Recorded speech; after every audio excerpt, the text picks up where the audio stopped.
Hey there, welcome to Midnight Sleep Crime. I'm here to help you relax tonight. I know many of you use these stories to gently fall asleep. Let me know where you're watching from, and what time it is there. I'd love to hear from you. Now, get comfortable. Story 1. At 11:26 p.m., emergency services received a call from a terrified woman. She was trapped. Alone. Locked inside a basement. At 11:41 p.m., police broke down the door and rescued her. At 11:52 p.m., her phone called 911 again. From inside the same basement. The town. The case came out of a quiet residential area in Lakeside Colony. A place where the worst crimes were usually petty theft or arguments that went too far. So when a woman named Sarah Ahmed, 28, called emergency services screaming for help, it was taken seriously. Very seriously. The first call. The dispatcher, Nadia, handled the call. 911, what's your emergency? Heavy breathing. Then, he locked me in, Sarah whispered. Where are you right now? In my house, basement, please. He said he'd come back. Her voice cracked. You need to hurry. Who locked you in? Nadia asked. A pause. Then, my husband. The response. Police arrived within minutes. The front door was unlocked. Lights were on. But the house felt wrong. Too quiet. Officers moved carefully. Police. Anyone inside? No answer. They followed the sound. Faint. Muffled. Coming from below. The basement. The rescue. The basement door was locked from the outside. One officer kicked it open. Inside. Sarah was there. Curled in the corner. Shaking. Crying. Alive. You're safe, the officer said. She looked up, eyes wide, and whispered, You came faster this time. The officers exchanged a glance. What do you mean? One asked. But Sarah didn't answer. She just kept repeating. Thank you, thank you, thank you. The husband, Sarah's husband, Imran Ahmed, was found an hour later. At his workplace. Confused. Cooperative. I've been here all evening, he said. Co-workers confirmed it. CCTV confirmed it. He hadn't left. Not once. The first problem. Back at the station, Nadia was finishing her report. When her screen lit up. Incoming call. Same number. Sarah Ahmed. Time, 11:52 p.m. Nadia frowned. That couldn't be right. Sarah had already been rescued. She hesitated. Then answered. 911, what's your emergency? Heavy breathing. Then, he locked me in. Nadia froze. The exact same words. Same tone. Same panic. You've already been rescued, Nadia said carefully. Silence. Then, no, you didn't come yet. The recording. Nadia pulled up the earlier call. Played them side by side. Every word matched. Every breath. Every pause. Identical. Not similar. Perfect. Like the same moment. Happening twice. The timestamp. First call, 11:26 p.m. Second call, 11:52 p.m. A 26-minute gap. But the voice didn't know that. To it. The rescue hadn't happened yet. The basement check. Officers were sent back immediately. The house was secured. Sarah was already gone, taken for medical evaluation. The basement was empty. Door open. Lights on. Nothing inside. Except a phone. On the floor. Still connected to the call. The final moment of Chapter 1. The officer picked it up slowly. Put it on speaker. And everyone in the room heard it. Sarah's voice. Still whispering. Still trapped. Still waiting. Please hurry. The officer looked around the empty basement. Cold creeping into his chest.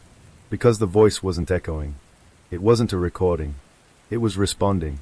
His coming back. The call didn't disconnect. That was the first thing that felt wrong. Even after officers reached the basement. Even after they confirmed it was empty. Even after they picked up the phone. Sarah's voice was still there. Breathing. Whispering. Waiting. Please, he locked me in. The officer holding the phone looked at the others. He said carefully, We're already here. The door is open. Silence. Then, no, it's still locked. The immediate problem. Detective Farhan Malik arrived minutes later. He didn't rush, didn't panic. He listened. That's what made him different. He took the phone, put it to his ear. "Sawa," he said calmly. "This is Detective Farhan. I need you to listen to me carefully. Breathing. Please hurry." Farhan closed his eyes for a second. Same tone. Same fear. Untouched by anything that had already happened. "You've already been rescued," he said. A pause. Then, "No, he just left. He said he'd come back." Farhan opened his eyes. And in that moment, he understood something wasn't replaying. It was stuck. The split timeline. Back at the station, they laid everything out. 2 calls. Same person. Same words. Different times. Farhan wrote it clearly on the board. 11:26 p.m. Call received. Sarah trapped. 11:41 p.m. Sarah rescued. 11:52 p.m. Same call received again. He underlined the last one. "This shouldn't exist," an officer muttered. Farhan nodded. "But it does." The recording analysis. They ran both calls through audio software. Checked for edits. Cuts. Compression anomalies. Nothing. The waveform matched perfectly. Not copied. Not replayed. Generated. Live. "Sir," the technician said slowly. Farhan looked up. "The second call isn't a recording of the first." A pause. "It is the first." Silence filled the room. The question no one wanted to ask. Farhan leaned back slightly. "If that's true." He didn't finish the sentence. Because everyone already knew what it meant. The voice on the phone was still in that basement.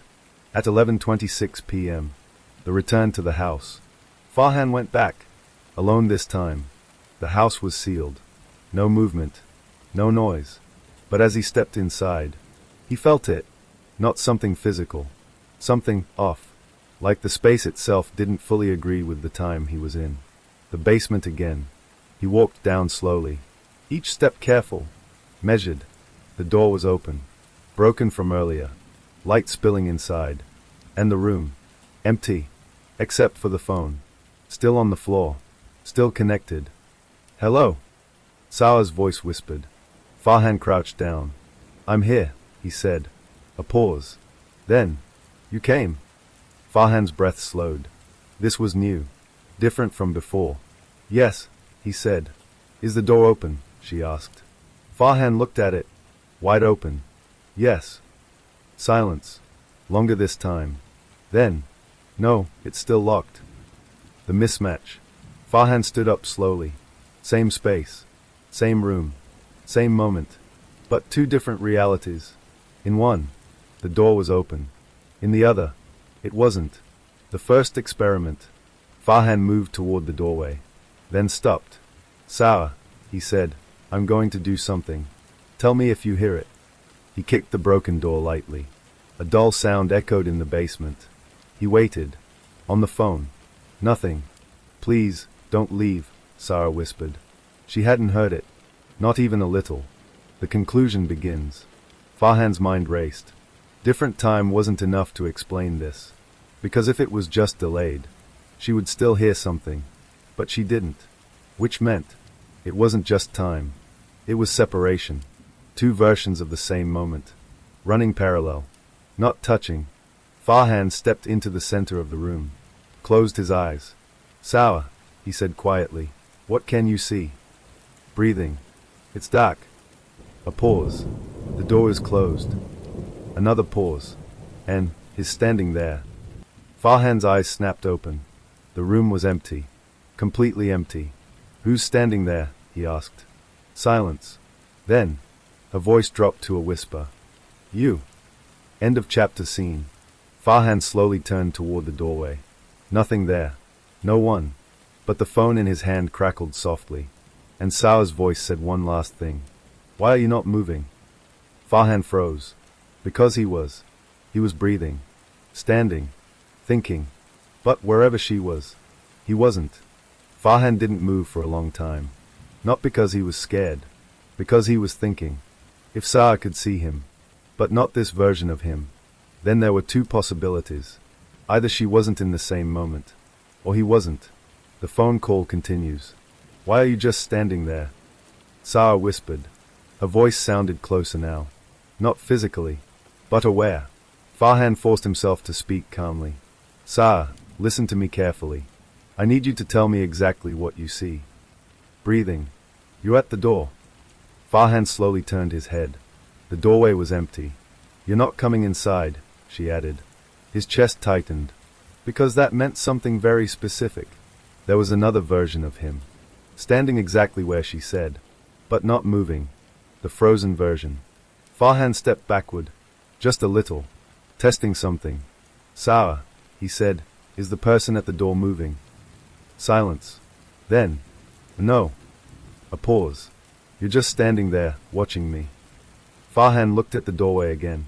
Still empty. But now, it didn't feel empty. It felt occupied. The timeline splits further. Back at the station, officers pulled up body cam footage from the rescue. Time stamped. Clear. At 11:41 p.m., they broke the door open. At 11:42 p.m., they entered the basement. At 11:43 p.m., they found Sarah. But Farhan noticed something strange. Between frames, a glitch. Just one. At 11:42 and 17 seconds p.m., the video froze for half a second, then resumed. Nothing obvious. Nothing dramatic. But enough to matter. Replay that, Farhan said. They slowed it down, frame by frame, and then they saw it. At the exact moment the door opened, there were two positions, two slightly different angles, two versions of the same entry, overlapping, barely visible, but real. The moment that broke, Farhan leaned closer. That's where it happened, he said quietly. What? The technician asked. The split. A pause. Something went wrong, or right, at the exact moment we opened that door. Back in the basement, Farhan returned to the present, still holding the phone, still hearing Sarah, still standing in an empty room. That wasn't empty. Sarah, he said, listen to me. I need you to do something. Okay, she whispered. Stand up. A pause. I can't. Farhan frowned. Why not? Silence. Then, because you told me not to move. Farhan's stomach dropped. I never said that. A long pause. You did. Her voice trembled.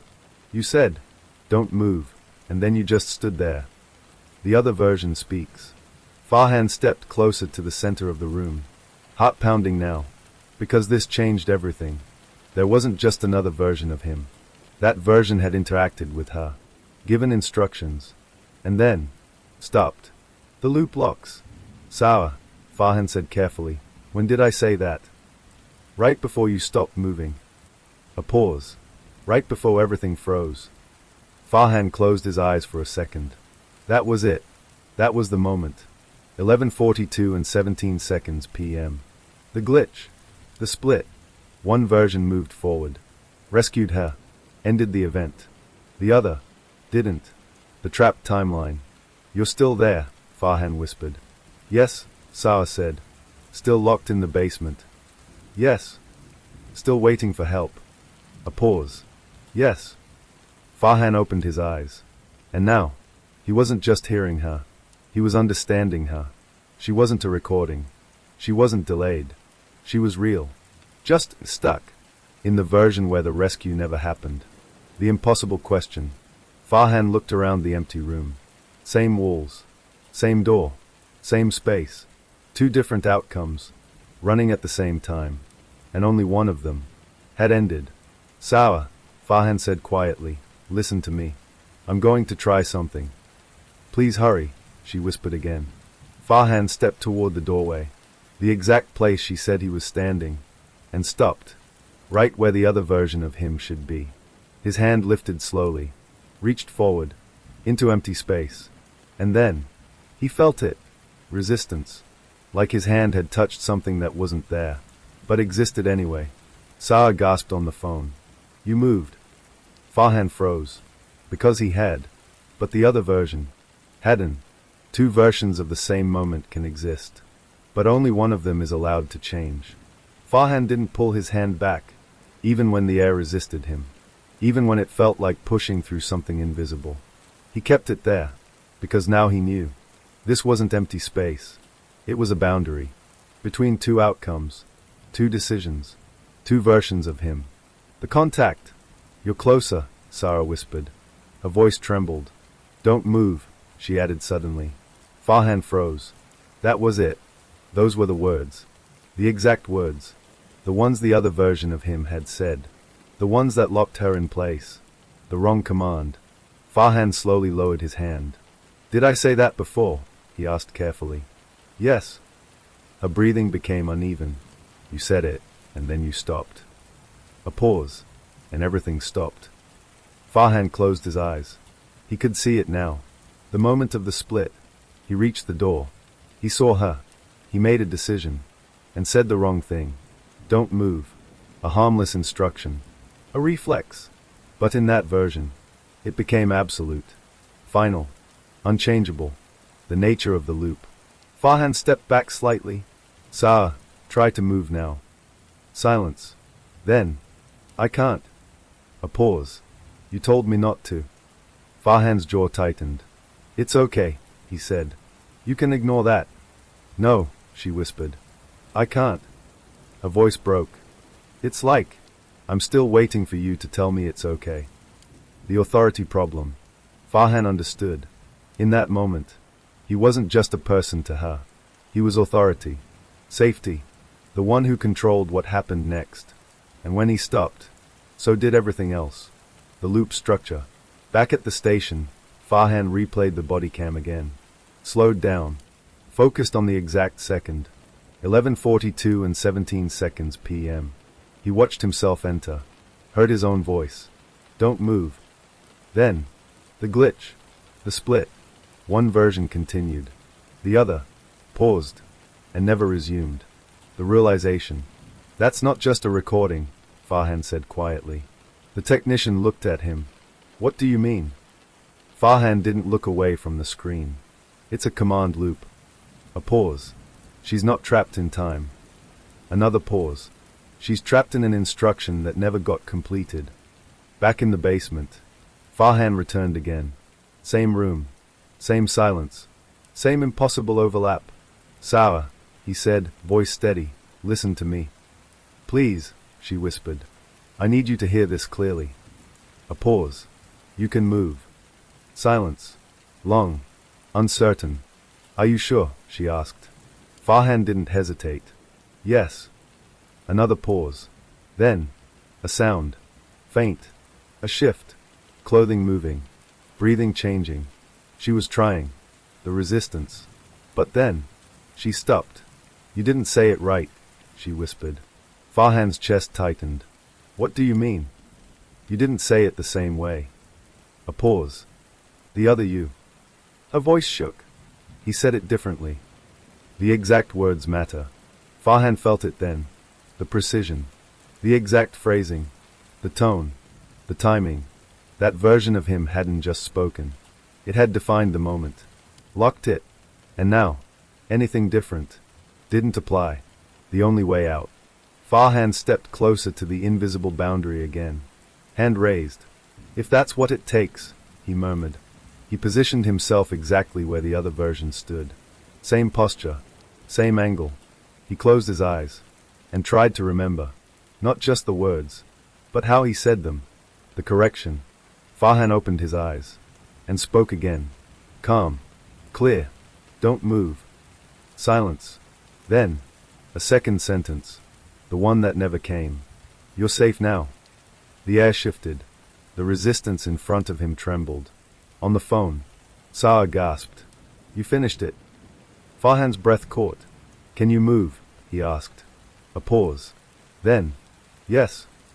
A sound. Footsteps. Real. Approaching. Farhan's hand pushed forward again. This time, it went through.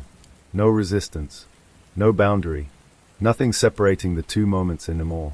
And for a brief second, he saw her, standing there, not as a voice, not as an echo, but real, looking at him, alive, terrified, and finally, moving. A single wrong command can trap a moment forever, but the right one can set it free. Sarah stepped forward, one step, then another. each movement hesitant, like she didn't fully trust the floor beneath her, like the world itself might stop again. Farhan didn't move. He watched, because something about this wasn't finished. Two versions collide. For a brief moment, the basement didn't look right. It looked doubled. Two doorways, two light sources, two slightly different shadows. Like two outcomes were trying to exist in the same space.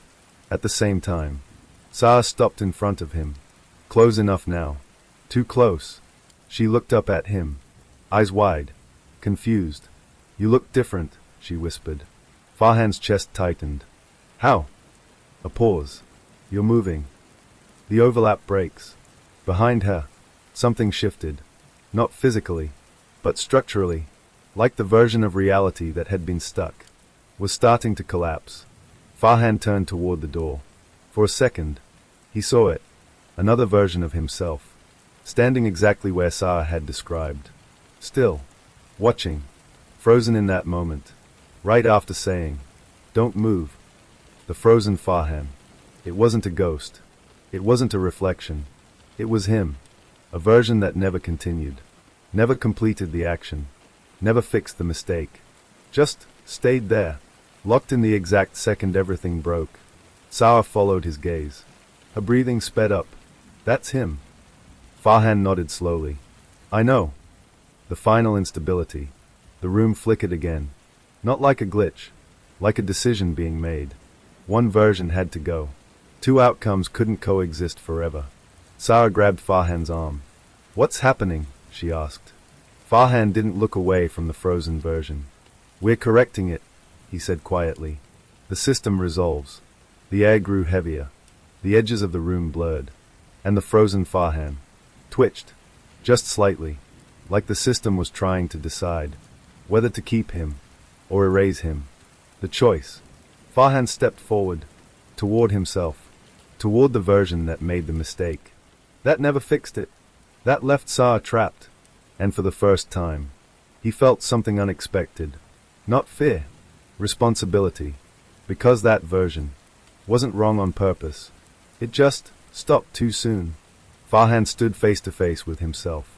The frozen version didn't react, didn't blink, didn't breathe, just existed, waiting for a continuation that never came.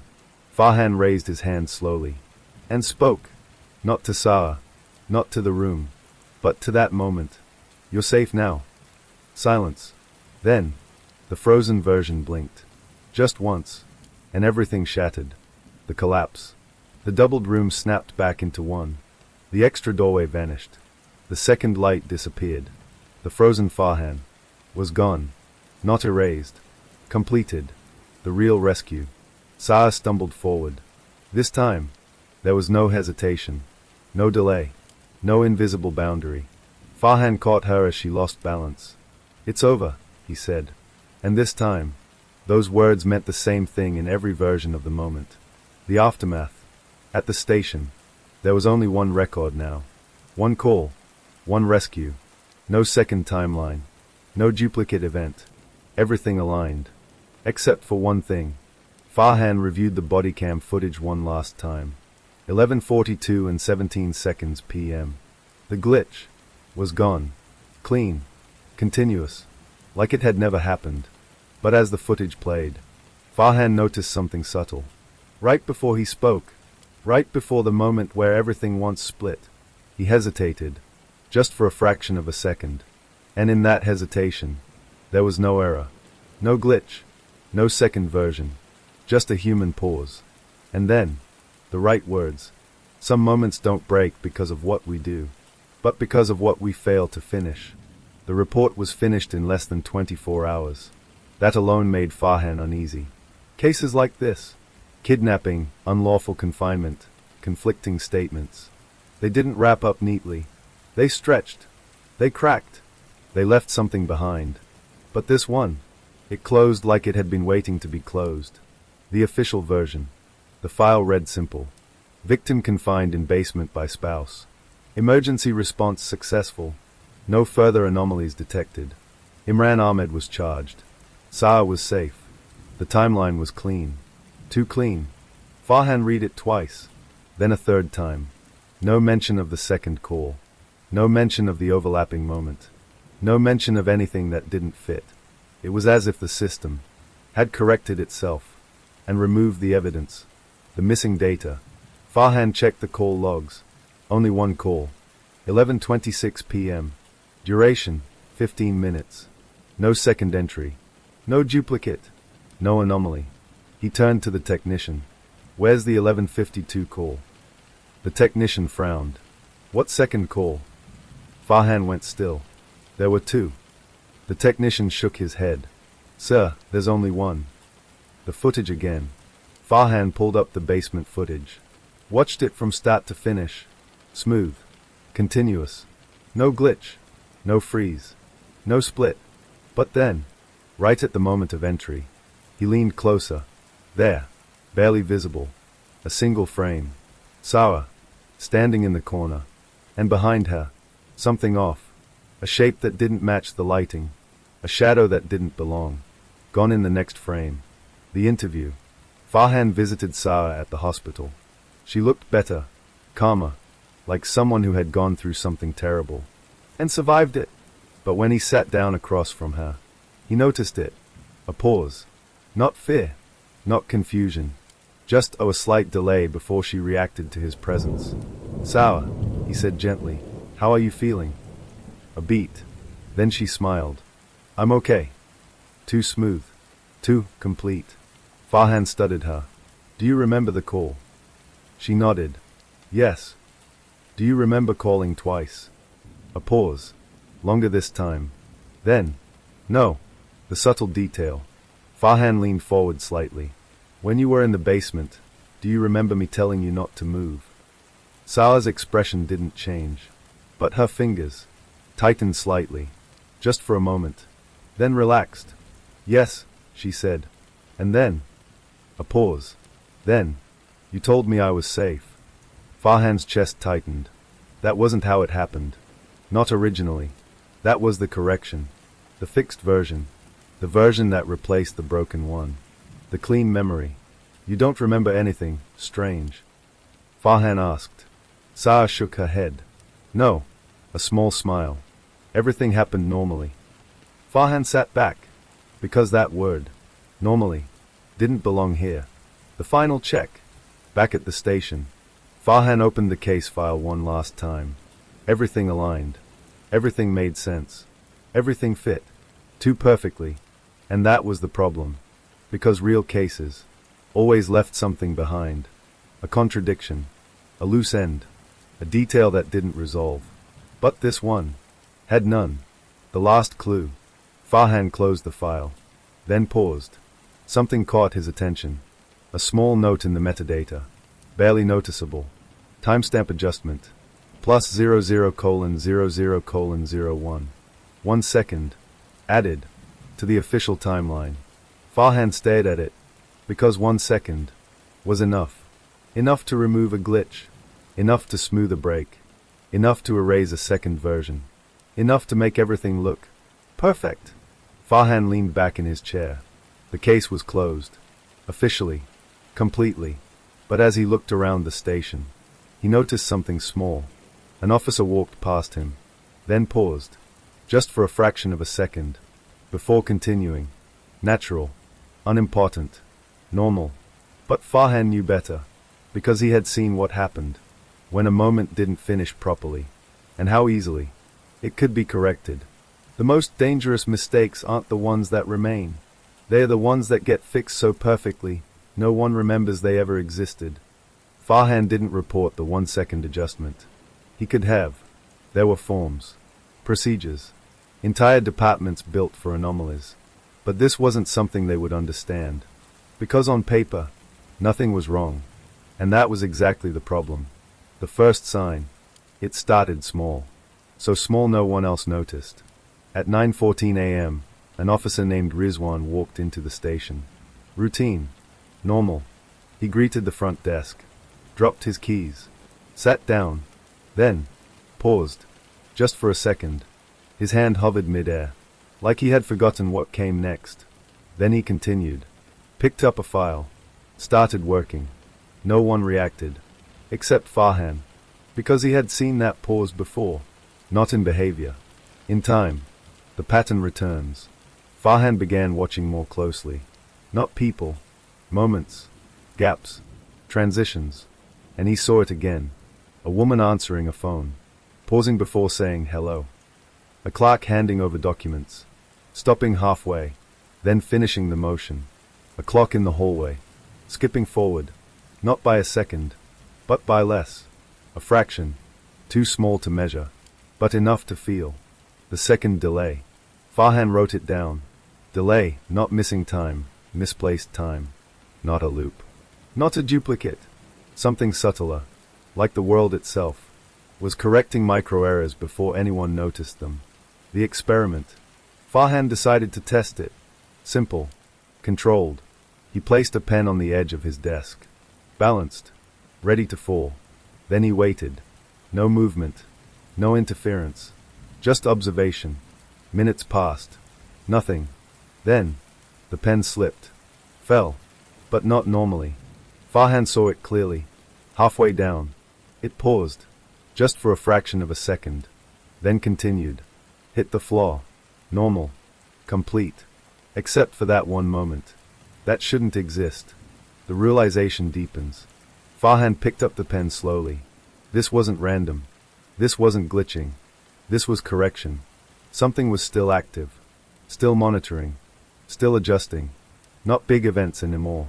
Just small ones. Tiny inconsistencies. Invisible errors. The call. At 11:26 a.m. Farhan's phone rang. Unknown number. He stared at it. Then answered. Malik. Silence.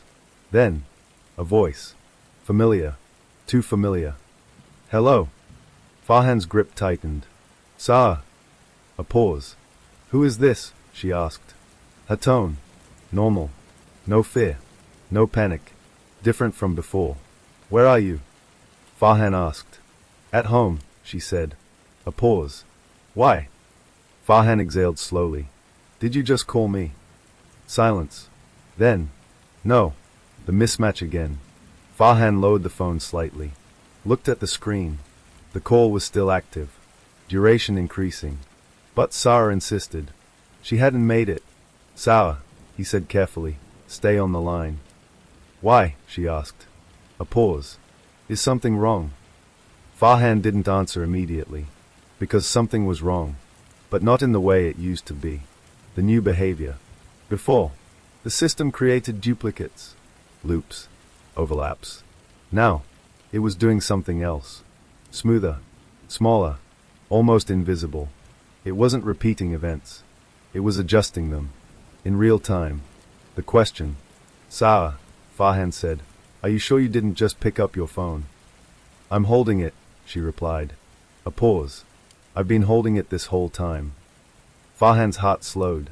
Because that meant there was no extra version. No duplicate timeline. Just one reality. Being edited. The second delay expands. Farhan ended the call. Immediately checked the log. One call. Duration, 0:42 seconds. Nothing unusual. Except, he knew it had lasted longer. At least a minute. Maybe more. Time had been adjusted again. Trimmed. Cleaned. Farhan stood in the empty office. Watching the clock. Second hand ticking forward. Steady. Normal. Then, it hesitated. Just for a fraction. Barely visible. Then continued. Perfect. As if nothing had happened. Farhan whispered to himself. You're still fixing things. A pause. But now you're hiding it. The first error breaks reality, but the second one learns how to erase itself. Farhan stopped reacting. That was the only way to see it clearly. Because the moment you responded, the world adjusted, smoothed, corrected, and the flaw disappeared before you could prove it existed. So he did the opposite. He waited. The setup. He chose something simple. A glass of water, placed carefully at the edge of his desk. A notebook beside it. Pen aligned perfectly. Everything controlled. Everything predictable. Then he sat down and did nothing. No movement. No interference. Just observation. The first attempt to fix. Minutes passed. The glass remained still. But Farhan noticed something subtle.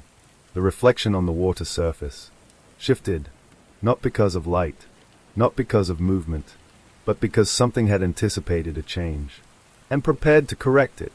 Before it even happened, Farhan leaned forward slightly. "You're getting ahead of it now," he murmured.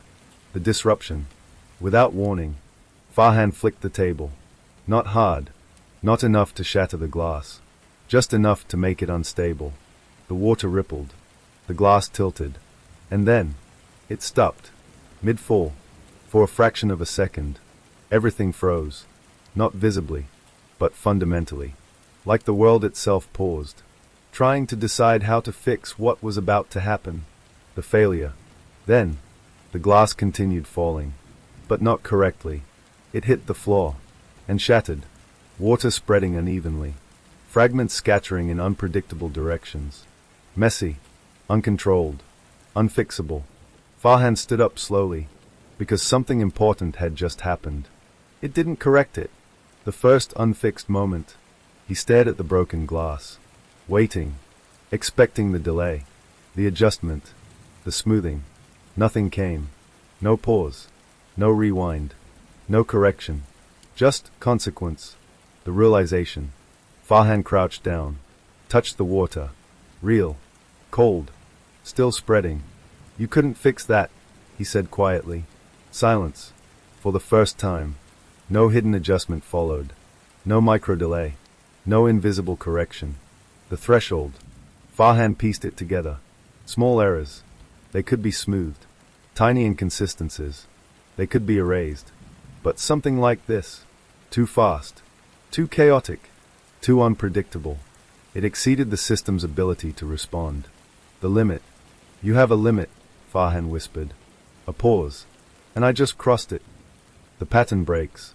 He stood up again, looked around the room. Everything else remained normal. The clock ticked steadily. The lights stayed constant. But something had changed. The corrections had stopped. Not completely, but selectively, carefully, like whatever was controlling them had pulled back. The reaction. Farhan waited. And then, it happened again. Across the room, a file slipped from a desk. Fell. No delay. No pause. Just gravity. Normal. Uncorrected. The system hesitates. Farhan smiled faintly. "You're avoiding it now." Silence. "You don't want to fail again." A long pause. And this time, he felt it. Not as a voice. Not as a sound. But as absence. Like something that had always been adjusting the world was suddenly unsure where to intervene. The dangerous truth. Farhan stepped back from the broken glass. Because now, this wasn't just about errors anymore. This was about choice. The system could fix things, but only within limits. And once it hit those limits, it had to decide. Try and fail, or do nothing. Farhan looked at the mess on the floor, the broken glass, the spreading water, the uncontrolled result, and for the first time, he felt something unexpected. Relief. Because imperfection meant reality was still real. Not edited. Not controlled. Just happening. A system that fixes everything eventually encounters the one moment it can't. And that moment becomes the most important one of all. Farhan didn't clean the glass. Not immediately. He left it there, water spreading slowly across the floor, shards catching the light in uneven angles. A mess. Untouched. Because this time, he wanted to see what would happen if he did nothing. The waiting. Minutes passed. Then 10. Then 20. No correction. No delay. No invisible hand stepping in to fix what had gone wrong. The water kept spreading. Naturally. Imperfectly. The pattern breaks further. Across the station, things began to change. Subtle at first. A file dropped. And stayed where it fell. A cup tipped. Coffee spilling across a desk. No pause. No adjustment. A clock ticked forward, then skipped backward half a beat. And didn't correct itself. Farhan watched all of it. Carefully. Because now, it wasn't just one moment failing to be fixed. It was many. The withdrawal. "You've stopped," Farhan said quietly. Not expecting an answer. Not needing one. Because he already understood. The system hadn't disappeared. It had stepped back, chosen not to intervene. Because intervention now meant risk, and risk meant failure. The call that didn't come. Farhan checked his phone. No unknown numbers.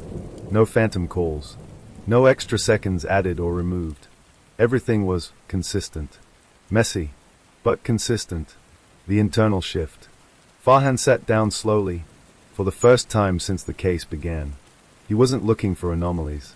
He was looking for absence of control. And it was everywhere. In the randomness. In the imperfections. In the small mistakes no one noticed. All the things that used to be corrected now remained. The final understanding. It learned, Farhan said softly. Not in the way it had before. Not by adapting or improving, but by recognizing its own limit.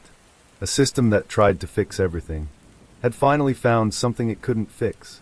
And instead of breaking itself trying, it chose to stop. The last presence. Farhan stood again, walked to the broken glass, crouched down, and for a brief moment, he felt it.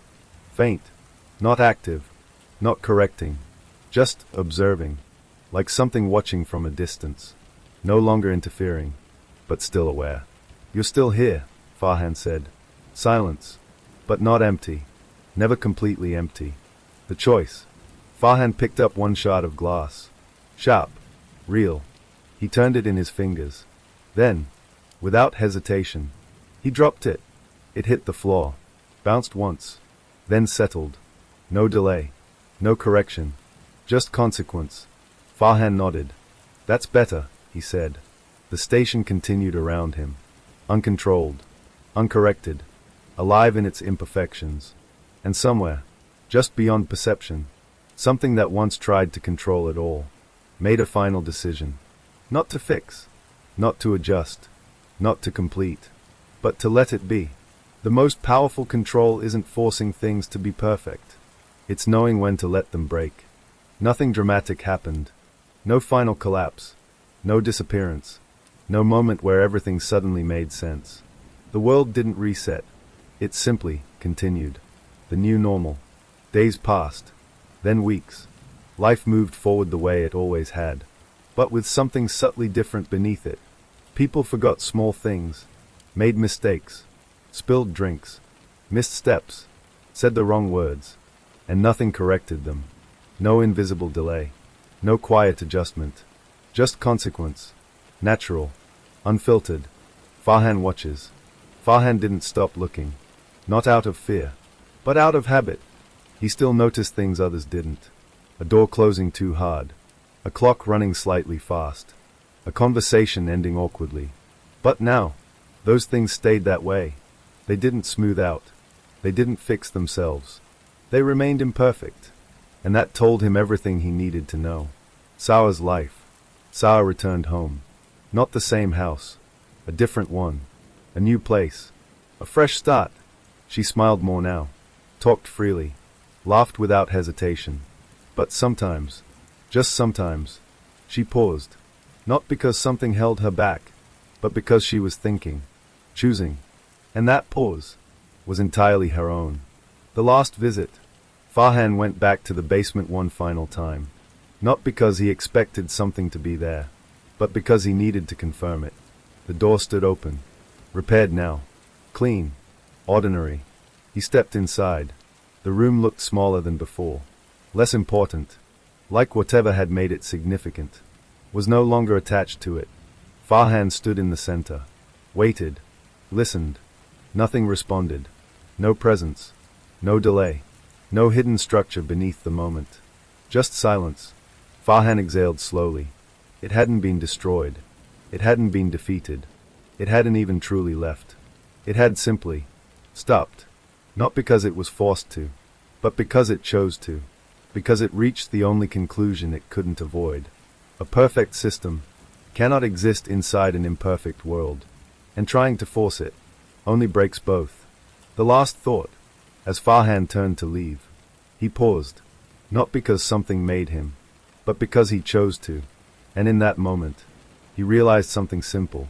The pauses were still there, the delays, the hesitations, but now, They belonged to people, not to something controlling them. Farhan walked out of the building. The door closed behind him, a little too loudly. Somewhere in the distance, a car horn blared at the wrong time. A man dropped his phone. A child laughed for no reason. And none of it was corrected.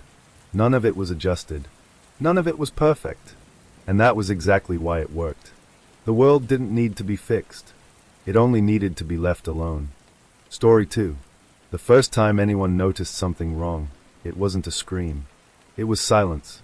In a narrow residential block on the edge of a busy South Asian city, apartment B14 had always been quiet. Too quiet. Neighbors said they rarely saw the tenant. A man in his late 30s named Hassan Raza. Office worker. Private. Polite. He paid rent on time. Never argued. Never complained. And never opened his door. The first complaint. On a humid Monday morning, the building watchman received a complaint. A foul smell. Coming from B14. At first, he ignored it. In buildings like this, smells came and went. Cooking oil, drains, garbage heat. But by evening, the smell hadn't gone. It had changed. Sour. Heavy. Wrong. The watchman knocked. Once. Twice. Then louder. No answer. He tried the handle. Locked. From inside. That detail mattered. Because Hassan Raza was supposed to be alone inside. The police call. At 7:42 p.m., police arrived. 2 officers. Then a third. They stood outside the door of B14 for almost 10 minutes before deciding what everyone already suspected. Something had died inside. They called the landlord. The landlord arrived within half an hour. He carried a spare key. Tried it. It didn't turn. He frowned. Tried again. Still nothing. I swear I have the master key, he said. The officer took it from him. Tried himself. The lock clicked. But the door didn't open. Not stuck. Not jammed. Just refusing. The breaking point. Finally, they forced it open. Wood cracked. Metal bent. The door swung inward slowly. And the smell hit them immediately. All 3 officers stepped back. One covered his mouth. Inside, the apartment looked normal. Too normal. No signs of struggle. No overturned furniture. No broken objects. Just a living room frozen in time. And silence. Heavy, complete silence. The body. They found him in the bedroom. Hassan Raza. Sitting on the edge of the bed. Fully clothed. Head slightly tilted. Eyes open. Not what they expected. No wounds. No blood. No sign of violence. Just absence. The medical officer arrived 20 minutes later. One look, and he shook his head. Dead at least 3 to 4 days, he said. But something didn't match. The body didn't decompose the way it should have. Not fully. Not normally. And the room didn't feel like it had held a dead body for days. It felt like it had only just happened. The first strange detail. The police officer noticed it first. A bowl on the kitchen counter. Clean. Recently washed. But the sink was dry. No water. No dishes. No sign of use. And the fridge was empty except for one thing. A single bottle of water. Half full. Warm. As if it had been placed there recently. The door problem. Then came the report from forensics. The lock on B14's door was examined carefully. No sign of tampering. No forced entry. No internal damage. But the strangest part was this. The door had been locked from inside, but the key had also been used from outside. At the same time. Which shouldn't be possible. The neighbor's statement. The neighbor from B13 gave a statement later that night. He said something that made the officer pause. I heard him moving. The officer frowned. After he was already dead. The neighbor nodded. I heard footsteps. Every night. Same time. What time? Midnight. A pause. And the weird thing, the neighbor added quietly, is that the footsteps always stopped, right before I checked the door. When they sealed the apartment, one officer stayed behind for documentation. He stood in the hallway, writing notes. Quiet. At exactly 12 a.m., he stopped writing, looked at the door of B14, and heard something. A single sound. From inside the apartment. Not a crash. Not a scream. A step. Then silence again. The officer didn't move, didn't speak, just stared at the door. And then, his radio crackled. "Report status," someone said. He hesitated, looked at the sealed door, and replied, "Oh, it's still active." Some cases don't begin with a crime. They begin with the moment the investigation realizes the crime never stopped. The report should have ended the case. That's what everyone expected. But by morning, it had already started to fall apart. The death certificate problem. At 9:10 a.m., the medical examiner submitted the preliminary death report for Hassan Raza. Cause of death: undetermined. Estimated time of death: 72 to 96 hours prior. Standard. Routine. Closed case. Except for one line at the bottom that no one had highlighted at first. Body temperature recorded at time of examination: unusually stable 36.8 degrees Celsius. The officer reading it paused. Then reread it. 36.8 degrees Celsius. That wasn't normal for a body dead for days. It was alive temperature. The second report. By noon, a second technician arrived at the morgue. He repeated the scan. Different equipment. Different result. Same temperature. No significant decomposition progression. No expected cellular breakdown. No expected odor progression either.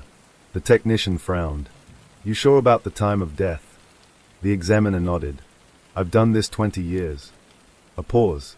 "But this doesn't match." The apartment revisited. Farhan returned to B14 alone this time. No team. No crowd. Just silence. The apartment had been sealed with police tape. But the seal felt unnecessary now. Like the place didn't care whether it was open or closed.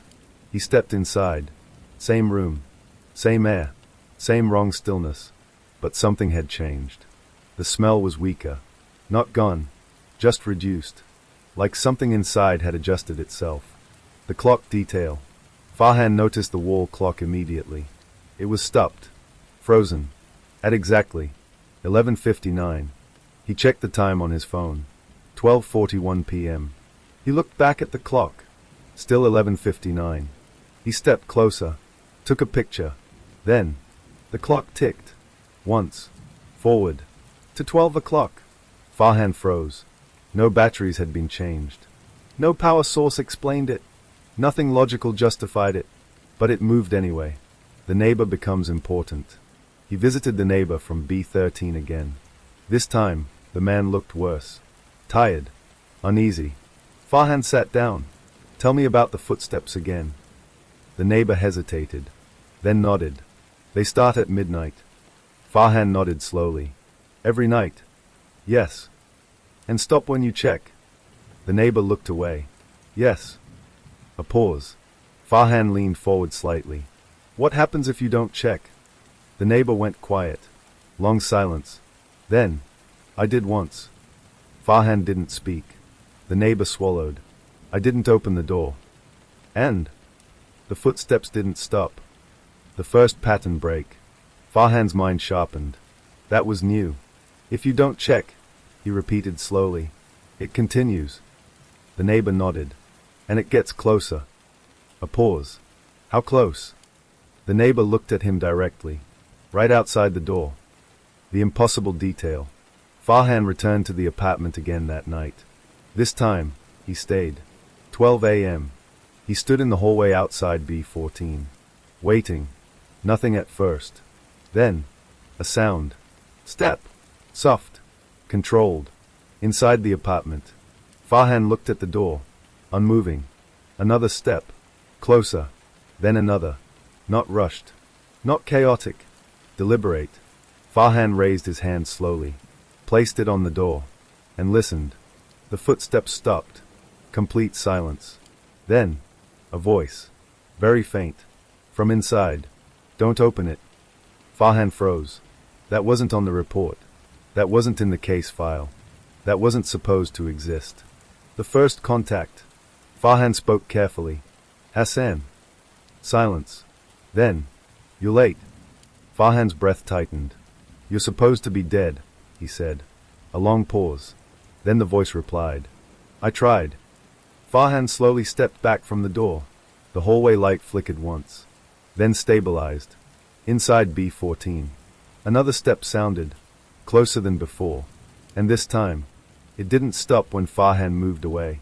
It kept walking, toward the door, toward him, and then, the handle turned slightly. Not fully, not opening, just testing, like something on the other side wanted to confirm whether the world outside was still listening. A dead man can't walk back into his apartment, unless the apartment never accepted he left.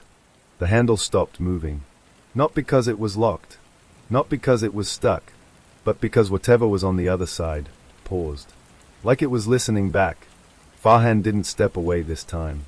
He stayed exactly where he was. The first wrong assumption. Most investigators would have forced the door open, broken it, ended the uncertainty. But Farhan understood something now. This wasn't a physical lock problem. It was a presence problem. Something inside B14 wasn't just occupying space. It was maintaining it, keeping it from becoming empty. The voice again. From inside. You came alone this time. Farhan didn't respond immediately. That detail mattered. Not you came. Not you're here. But you came alone this time. Like it remembered previous versions of him. He finally spoke. Who are you talking to? A pause. Then, the one who opened the door before. Farhan's mind tightened. The impossible reference. Before. Not yesterday. Not earlier today. Before. Meaning this thing, whatever was inside, was not anchored to a single timeline of observation. It retained variations. Different outcomes. Different entries. Different Farhans. The apartment breathes. Farhan noticed something subtle. The air around the door changed. Not temperature. Not smell. Pressure. Like the apartment itself was adjusting to his attention. The hallway light flickered again. Longer this time. Inside the apartment, a second set of footsteps appeared, but not matching the first. Offset. Delayed. Wrong. Two versions of the same space. Farhan stepped closer to the door, pressed his ear against it. Now he could hear it clearly. Two rhythms. One steady, one broken, walking in the same space, but not together. He whispered, "How many of you are there?" Silence. Then, enough. The neighbor's return. At that moment, the neighbor from B13 appeared at the end of the hallway. He looked terrified. "I heard it again," he said quickly. Farhan didn't turn. "What did you hear?" The neighbor swallowed. More footsteps. A pause. Not just inside. Farhan turned slightly. The neighbor pointed at B14. "I think it's spreading." The first structural change. Farhan stepped back and looked at the building wall. For the first time, he noticed it. The paint near B14's door looked different. Not fresh. Not old. Rewritten. Like the room had been repaired in ways that erased previous damage. Without evidence. Without process. Just correction. The door speaks differently. From inside. Don't let them record this. Farhan narrowed his eyes. Who's them? A pause. Then. The ones who close things too early. That answer didn't make sense in normal terms. But it made perfect sense in systems terms. Something inside that apartment feared finality. Closure. The first breach attempt. Farhan slowly pulled out a small flashlight. He wasn't trying to force entry. Not yet. He was testing something. He placed the flashlight near the door seam. Turned it on. Light slipped inside. And immediately, the footsteps stopped. Everything inside froze. Silence. Too complete. The response. Then, a whisper. Not from the door. Not from inside the room. But from everywhere at once. "You are changing what we can hear." Farhan froze. Because that wasn't a single voice anymore. It was layered. Multiple versions. Stacked. The apartment reacts. The hallway light dimmed slightly. Then brightened. Then stabilized again. Like something inside B14 was recalculating its own boundaries. Farhan stepped back. Slowly. Carefully. And said, "What happened to Hassan Raza?" Silence. Then, he stopped being the only version. The truth begins to surface.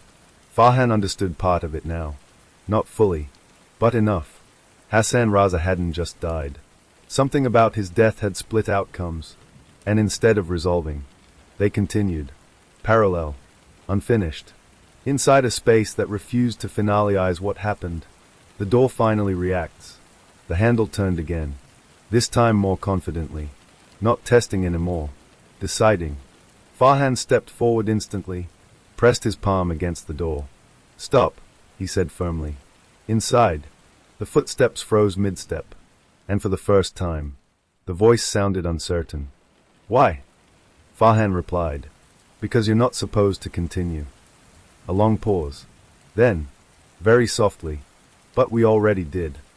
The door didn't open, but it also didn't stay still. It held, like something behind it was choosing between two outcomes. Farhan stepped back slowly, and as he did, he heard it clearly now. Not footsteps, not voices, but multiple versions of the same moment trying to decide which one would become real. And none of them had finished yet. Some rooms don't become empty when people leave. They stay full of every version of what happened next. Farhan stepped away from the door, but the sound didn't leave him. Not footsteps, not voices. Something more disturbing. A continuation that refused to settle into one version. Inside B14, nothing had stopped. It had only become harder to define. The impossible shift. At 12:17 a.m., the building's electricity flickered. Once. Then again. Farhan looked up instinctively. The hallway lights dimmed, then returned. Normal. Except B14's door light. Did something different. It didn't flicker. It lagged.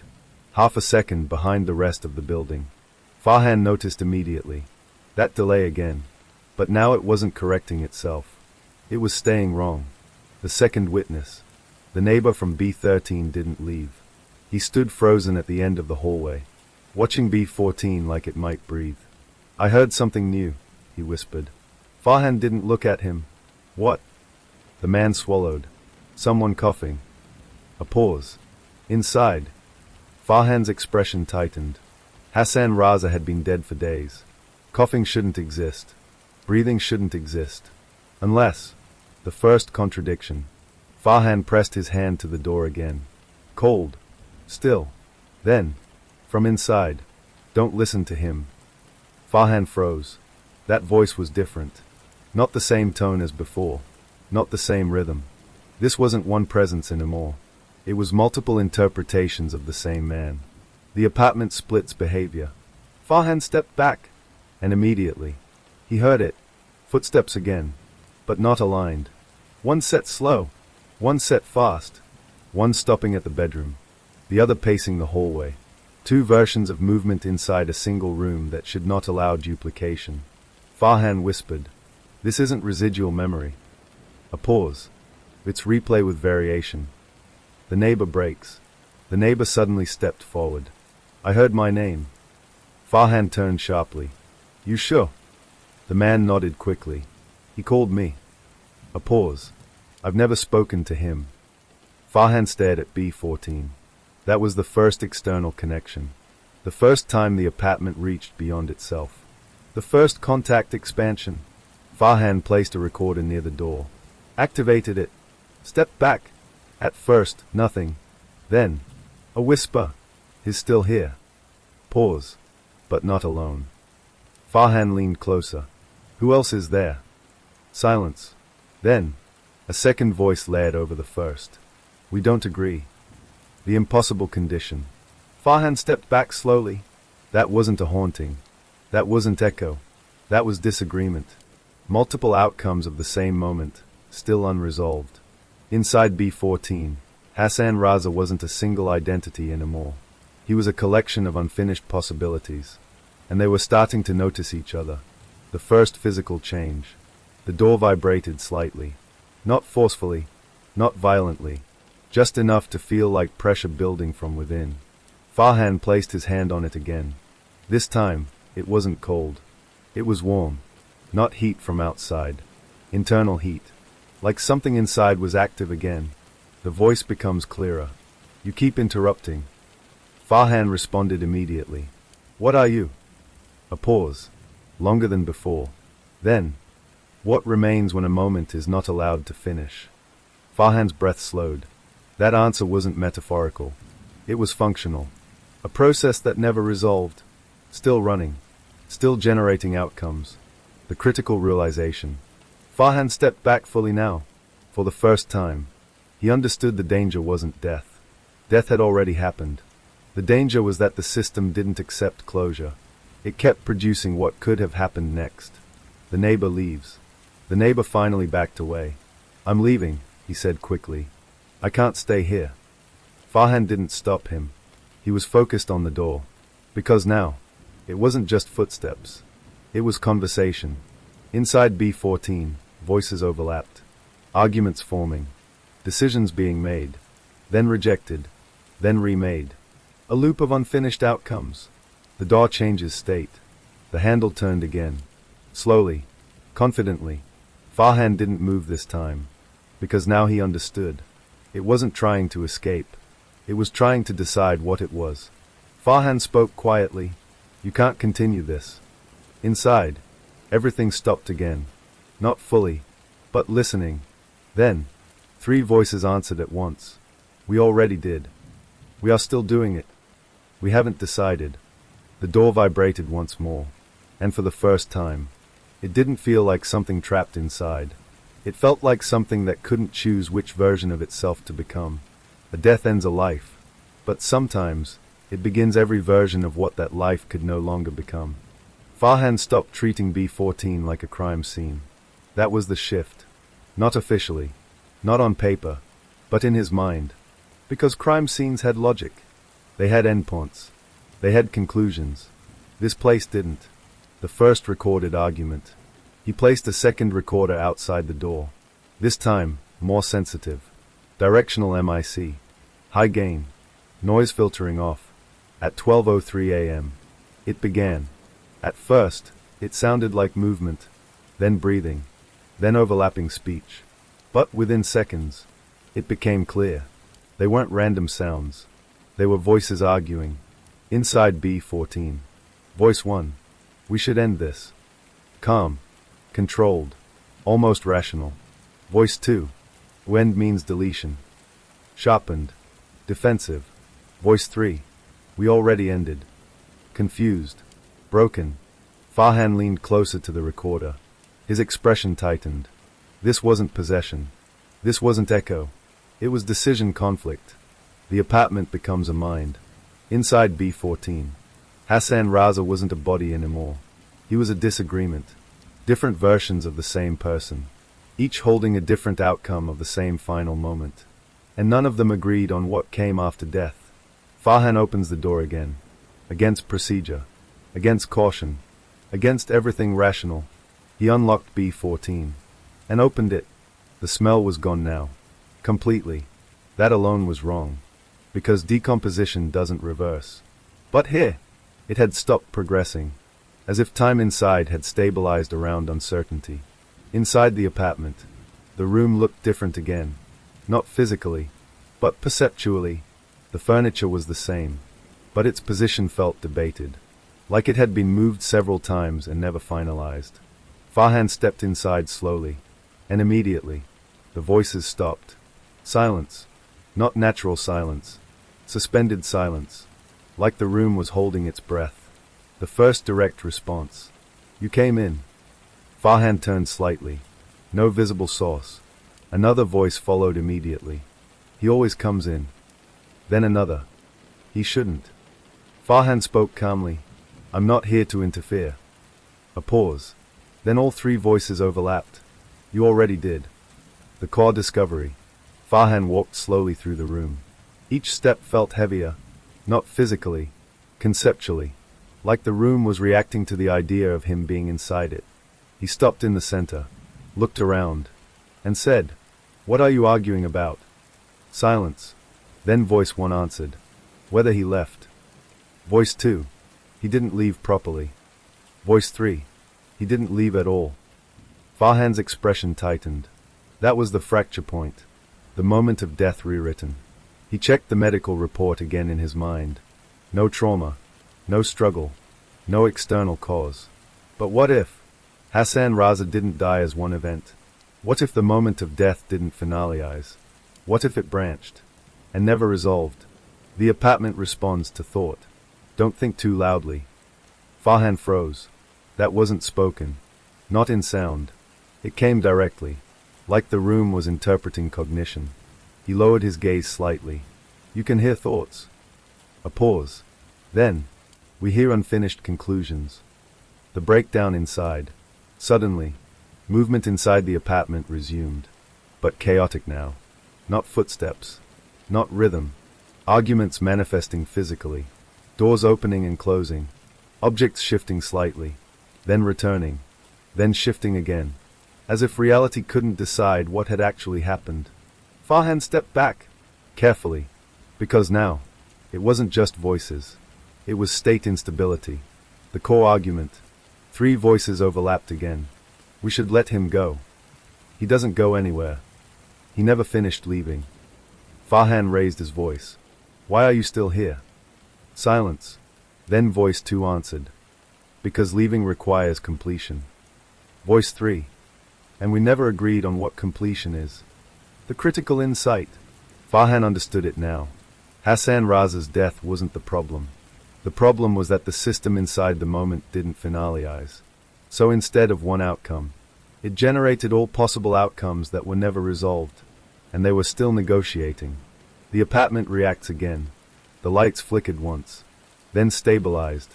And for the first time, Farhan saw something on the wall. Not physical damage. Not writing. But impression. Like repeated presence had worn patterns into perception itself. The voices slowed.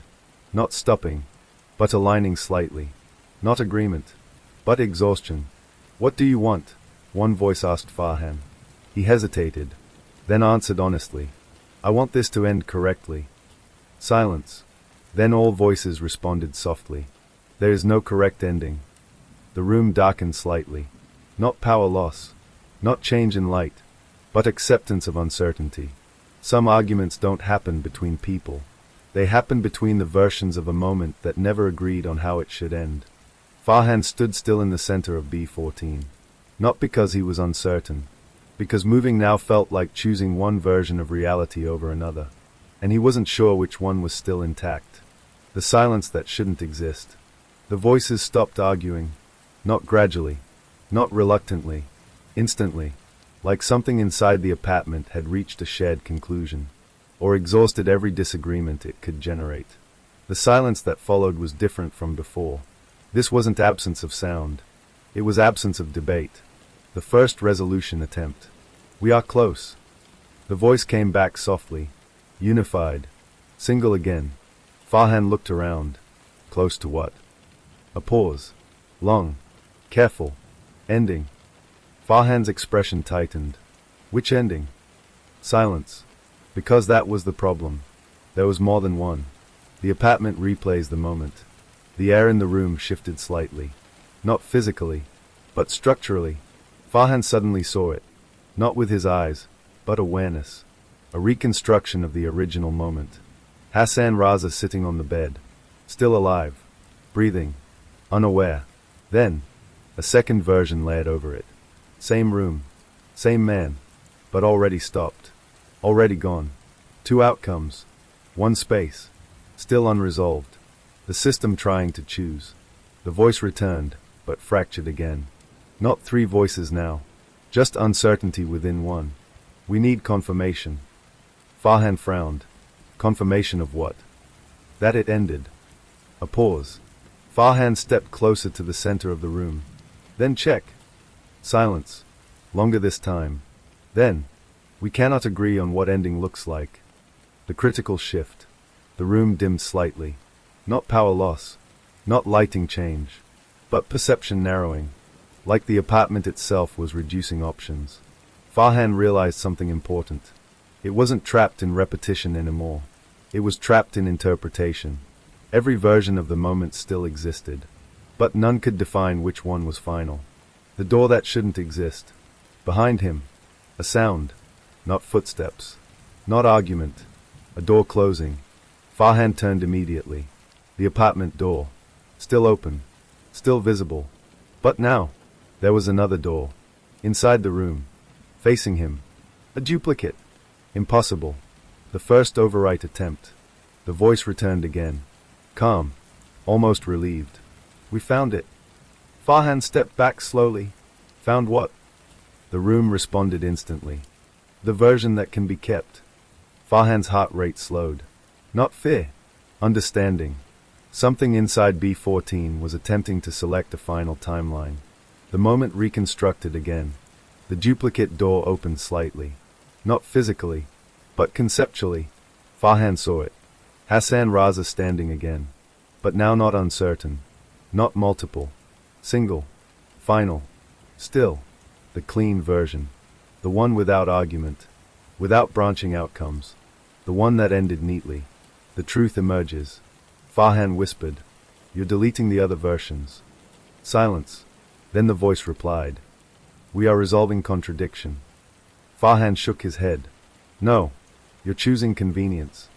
A pause. They cannot coexist. The resistance begins. The room flickered. Just once. And then, the voices returned. Not arguing now. Not debating. Resisting. We were not all concluded. We still remain. You cannot select only one. Farhan stepped forward. Stop. But the room didn't obey. Because now, it wasn't disagreement. It was survival. The breaking point. The duplicate door behind him shook slightly. Not physically, but as an idea collapsing under contradiction. Farhan realized something critical. If one version became final, the others would cease to exist. Not vanish. Not fade. Be overwritten. The final attempt at resolution. The unified voice returned one last time. Soft. Almost human. "Help us choose." Farhan froze. Because that wasn't a command. It was a request. And for the first time, he understood the weight of it. Farhan looked at the overlapping versions of the room. The man who died. The man who didn't. The man who was still arguing. The man who was already gone. All occupying the same space. All waiting for one decision. He whispered, "If I choose one, the others disappear." Silence. Then the room answered softly, "Yes." Farhan closed his eyes. Just for a moment. Then opened them. And said, "I won't choose for you." The room went still. Completely still. Not because it agreed. Not because it resolved. But because for the first time, no outcome was selected. Some moments don't end because they are resolved. They end because someone refuses to decide which version deserves to survive. Nothing disappeared. That was the first thing Farhan realized. He had expected collapse. Erasure. Silence returning to normal. But B14 didn't obey closure. It simply held. The unchosen room. The air inside the apartment felt heavier now. Not tense. Not unstable. But crowded. Like multiple realities were overlapping without merging. Farhan opened his eyes fully. And immediately noticed it. The room was no longer singular. It was layered. The first visible split. The bed existed in two positions at once. One slightly angled toward the window. The other closer to the wall. The lamp on the desk flickered between two states. On and off. Not alternating, but coexisting. Farhan stepped carefully forward. Each step produced two faint echoes. Slightly out of sync. The voices did not leave. You didn't choose. One voice said, "Calm, not angry." He refused selection. Another replied, "Softer, more uncertain." Then a third, "So we remain unfinished." Farhan exhaled slowly. "You're still here."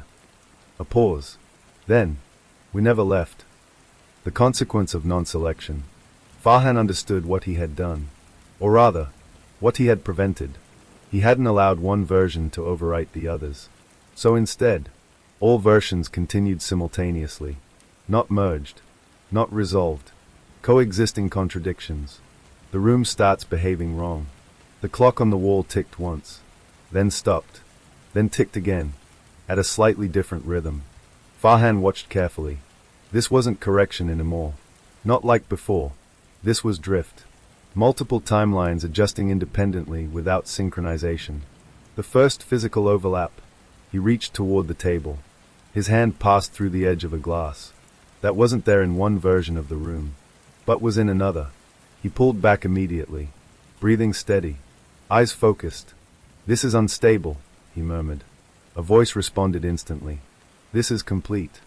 The concept of completion changes. Farhan shook his head. No. This is unresolved. Silence. Then all voices overlapped slightly. Unresolved does not mean incomplete. Farhan looked around. The room seemed calm now. Strangely calm. As if it had accepted contradiction as a permanent state. The versions begin to interact. A shadow moved across the wall. Then another. Not one movement, but multiple interpretations of movement. Farhan saw it clearly now. Different versions of Hassan Raza weren't just coexisting. They were observing each other. The first communication between versions. You left early. One voice said. You stayed too long. Another replied. Farhan frowned. You're talking to each other now. A pause. Then. We always were. The dangerous stability. Farhan stepped back toward the door, but it wasn't clear anymore where the door actually was. Because in one version, it was open. In another, it was closed. In another, it didn't exist at all. The realization deepens. Farhan whispered, If I don't choose, nothing ends. A voice responded gently. Nothing dies.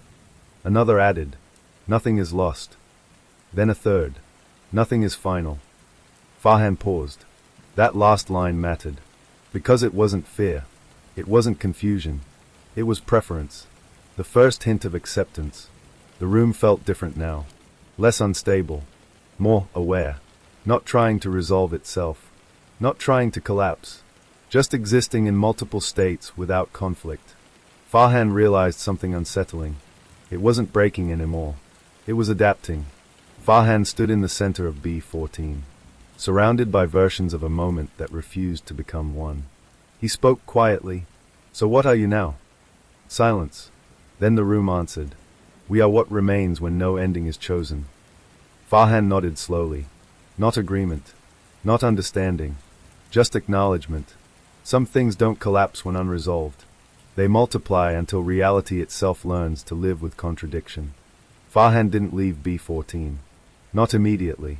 Because something had changed outside the apartment too. Something wider. The hallway no longer felt like a passage. It felt like a memory trying to decide which version of itself to keep. The first external change. When Farhan stepped out of B14, the corridor was different. Not physically, not structurally, but in detail. The paint on the wall had two shades at once. One newer, one older. The floor tiles didn't align in a single pattern anymore. They overlapped faintly, like the building was remembering multiple renovation histories at once. The elevator incident. Farhan walked toward the elevator, pressed the button. It lit up, then flickered, then stayed lit, then dimmed again. But the door didn't behave normally. It opened halfway, paused, then opened fully in a slightly different position than before. Farhan stared at it. This wasn't like this yesterday. A voice, not from anywhere specific, responded. Yesterday exists in more than one form. The building starts to respond. Farhan stepped inside the elevator, pressed ground floor. The doors closed, but not fully. A second set of doors appeared behind the first. Slightly offset, transparent, not physical, but perceptual. Farhan exhaled slowly. Now it's spreading. The structure remembers. As the elevator descended, Farhan noticed something worse. The building wasn't just changing. It was recalling alternate versions of itself. He saw a hallway that no longer existed, a staircase that once connected floors differently, a door where there had never been one. And worse, he recognized some of them. They were not random. They were possible histories. The voice returns. Inside the elevator, softly. We are expanding. Farhan frowned. Expanding into what? A pause. Everything that could have been. The elevator jolted slightly. Not mechanically, but conceptually. Like it was briefly unsure which version of descent it was performing. The first sitter-level leak. When the elevator doors opened, the lobby was wrong. Not completely. Not visibly wrong. But inconsistent in small ways. A plant that appeared in two slightly different positions. A reception desk that felt duplicated in angle. A security guard who blinked out of sync with himself. Farhan stepped out slowly. This is not isolated anymore. The building's memory field. He walked outside. The air felt normal, but not stable. A car passed, and for a fraction of a second, there were two versions of it. One slightly older, one slightly newer. Then they merged. Farhan stopped walking. "That's impossible," he said quietly. No response. But the silence felt aware. The first witness reaction. A man nearby dropped his phone, bent down to pick it up, paused halfway, then picked it up from a slightly different position than where it fell. He didn't notice, but Farhan did. The correction had failed. Or rather, it had become inconsistent. The building stops being a container. Farhan looked back at the apartment building. B14's window. Still closed. Still intact. But now, the entire structure felt like it had inherited its condition. Not just the apartment, the building itself. The expansion continues. A voice, multiple layered again. "We are remembering more." Farhan whispered, "You're not supposed to remember the whole building." A pause. Then, "We are not choosing what to remember." The critical understanding. Farhan finally understood the scale. B14 wasn't the source anymore. It was the first point of failure. But the condition, the unresolved existence, had begun spreading into adjacent structures, into shared systems, shared memory, shared space. The elevator opens again. Farhan turned back toward the building. The elevator behind him opened again on its own. Not empty, not occupied, but showing a different lobby inside it. One that didn't match reality. He stared at it. "This is getting worse." A voice replied softly, "This is becoming complete."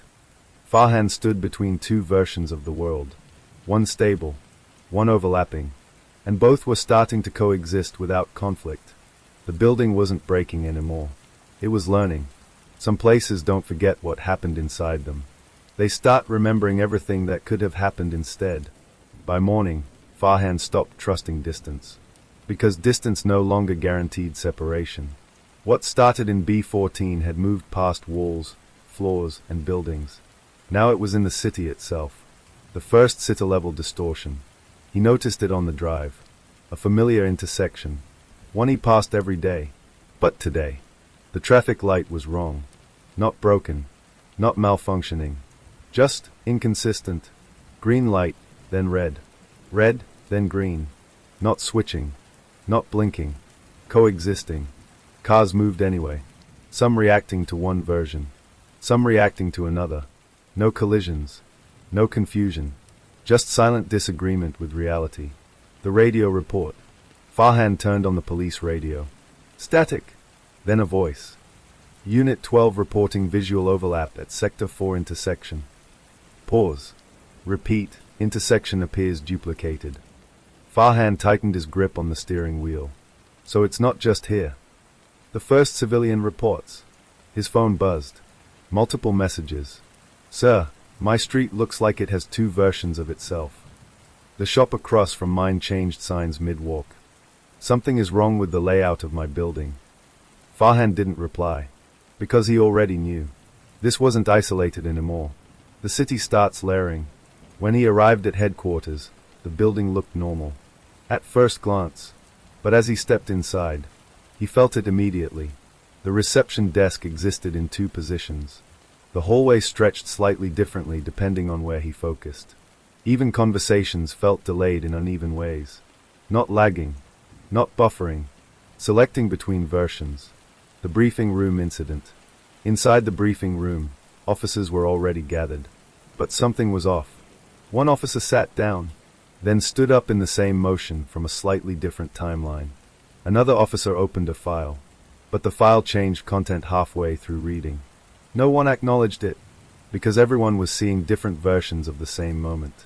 Farhan speaks. He stepped forward. "We have a systemic overlap event." A few officers looked confused. Others nodded like they already understood. Farhan continued. "This started in one location. It is now spreading through environmental memory." A pause. It's not duplication. It's coexistence of unresolved states. The expert arrives. A senior analyst entered the room. She looked exhausted, like she had already seen too much. We're calling it phase drift, she said. Farhan frowned. Phase drift? She nodded. Reality isn't choosing a single outcome anymore. It's storing all outcomes that were never finalized. Silence in the room. The critical data. She placed a map on the table. But the map wasn't stable. Roads shifted slightly depending on where you looked. Buildings doubled faintly in overlay. This is the city as it is, she said, then pointed to a second layer.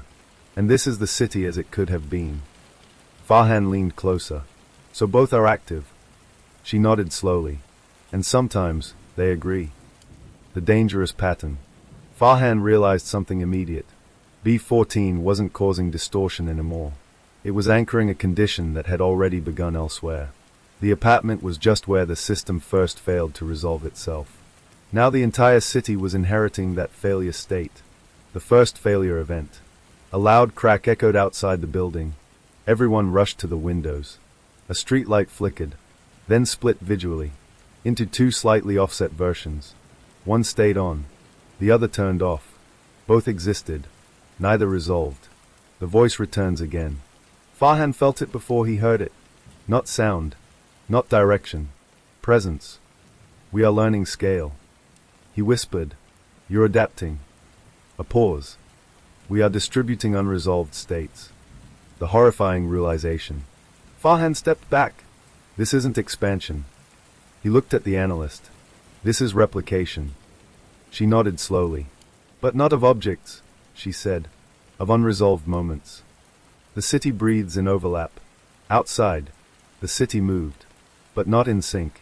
Two pedestrians crossed the same road at slightly different timings. Two buses arrived at slightly different versions of the same stop. And somehow, no collisions occurred. Because reality itself was no longer singular enough to enforce them. Farhan stood at the window, watching a city that no longer agreed with itself. Somewhere in it, B14 still existed, still unresolved, still active. And now, it wasn't isolated. It was foundational. When a single moment refuses to end, eventually, the entire world learns to live inside its unfinished versions. The city didn't collapse. That was the most disturbing part. There was no blackout, no mass panic, no single defining moment where everything broke at once. Instead, it split into agreement with itself. The two cities. From Farhan's position, the world outside the headquarters no longer behaved as one system. It behaved as two overlapping interpretations. In one version, traffic flowed normally, lights consistent, people moving with predictable rhythm. In the other, the same streets existed, but slightly shifted, like the city had been rebuilt half a step out of sync. And somehow, both were functioning. No one noticed the difference. That was the worst part. Civilians weren't panicking. They weren't screaming. They weren't even confused. Because each person experienced only one stable version at a time. Reality wasn't splitting perception equally. It was assigning consistency individually. Farhan becomes the only anchor. Inside headquarters, Farhan stood still while others moved. But even movement felt unreliable now. An officer walked past him. And for a split second, Farhan saw two versions of that officer diverging slightly before merging again. No one reacted. Except Farhan. Because he could see both versions at once. The analyst's final conclusion. The senior analyst's voice was quiet now. Tired. Not afraid anymore. Just certain. This isn't spreading, she said. Farhan looked at her. Then what is it doing? She hesitated. Then answered. It's stabilizing contradiction. A pause. On a planetary scale. The core truth emerges. Farhan finally understood what B14 truly was. It was never the source of the anomaly. It was the first place where reality stopped selecting a single outcome. And instead of correcting it, the system adapted. It learned to allow all unchosen endings to persist. The city speaks in layers. Outside, the skyline flickered faintly. Not visually. Structurally. Buildings existed in slight variations of themselves. Roads overlapped. Timelines coexisted. And yet, nothing was crashing. Nothing was failing. It was functioning. Just not singularly. Farhan returns to B14. He knew where this ended. Or rather, where it originated. B14 still existed. still sealed, still unresolved at its core. When he arrived, the building was unchanged, but perception around it wasn't. He stepped inside. The hallway was no longer stable. Not broken, not corrupted, just multiplied in interpretation. Inside the apartment, B14's door stood ahead. But now, there were three versions of it. One closed, one slightly open, one missing entirely. Farhan walked toward the center version and spoke. This is where it started. A voice responded immediately. This is where we learn to continue. The final conversation. Farhan placed his hand on the door. No resistance. No correction. Just presence. What are you now? He asked. Silence. Then, not voices anymore. Not conflict. Not disagreement. A single unified response. We are everything that was never chosen. Farhan closed his eyes briefly.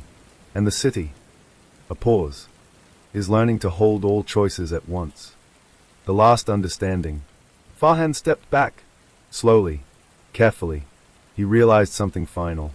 There would be no reversal, no collapse, no reset, because nothing was technically wrong anymore.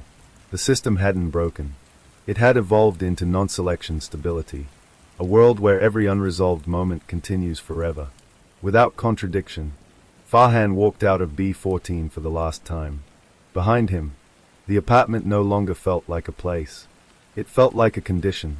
Outside, the city continued existing in layered coherence. Not perfect, not singular, but stable in its multiplicity. Farhan looked up at the sky. For a moment, he saw it twice, then once, then both again. And finally, he stopped trying to choose what he was seeing. A broken world doesn't always end. Sometimes it learns how to remain whole in every version of itself at once.